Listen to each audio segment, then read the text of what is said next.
ஸ்ரீ கிருஷ்ணாவின் அன்பு வணக்கங்கள். மார்ச் மாத ராசி பலன் ரிஷப ராசிக்கு எப்படி இருக்கும் வாங்க பார்க்கலாம். நிலையான முன்னேற்றமும் அதிர்ஷ்டமும் நிறைந்த மாதமாகவே இந்த மார்ச் மாதம் உங்களுக்கு அமைய போகின்றது.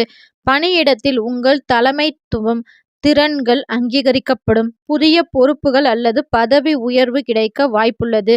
தொழில் செய்பவர்களுக்கு வணிக விரிவாக்கத்திற்கான வாய்ப்புகள் அமையும். குறிப்பாக மொத்த வியாபாரம் செய்பவர்களுக்கு அதிக லாபம் கிடைக்கும். 11ஆம் வீட்டில் சனி மற்றும் சுக்கிரன் இணைவதால் எதிர்பாராத லாபங்கள் மற்றும் பணியிடத்தில் மூத்த அதிகாரிகளின் ஆதரவு கிடைக்கும். குரு பகவானின் அருளால் பணவரவு திருப்தியாக இருக்கும். மாதத்தின் கடைசி வாரம் மார்ச் 22 முதல் 31 வரைக்கும் சேமிப்பு உயரும். புதிய வருமானம் ஆதாரங்கள் உருவாக மிகச்சிறந்த காலமாகும். இருப்பினும் தேவையற்ற ஆடம்பர செலவுகளை தவிர்த்து திட்டமிட்டு செயல்படுவது அவசியம்.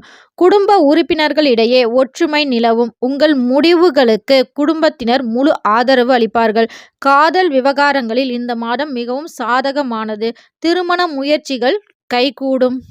ஆன்மீக பயணம் புனித ஸ்தலங்களுக்கு செல்ல விருப்பம் உள்ளவர்கள் இந்த மாதம் அந்த வாய்ப்புகள் கைகூடும்.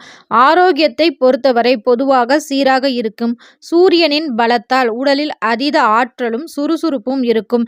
மார்ச் மாதத்தில் 2ஆம் பாதியில் தேவையற்ற கோபத்தை கட்டுப்படுத்துவதும் பேச்சில் நிதானத்தை கடைபிடிப்பதும் உறவில் விரிசல் ஏற்படாமல் தவிர்க்க உதவும். இந்த மாதம் முழுவதும் செவ்வாய்க்கிழமை தோறும் விநாயக பெருமானை வழிபாடு செய்வது மேலும் உங்களுக்கு நல்ல பலன்களை ஏற்படுத்தும். இந்த வீடியோ உங்களுக்கு பிடிச்சிருந்தா மறக்காம ஒரே ஒரு லைக் பண்ணி ஓம் விநாயகா போற்றி அப்படிங்கிற கமெண்ட்ஸை மறக்காம எங்களோட கமெண்ட் செக்ஷன்ல ஷேர் பண்ணிக்கோங்க. இது உங்கள் ஸ்ரீ கிருஷ்ணா யூடியூப் சேனல். நன்றி, வணக்கம்.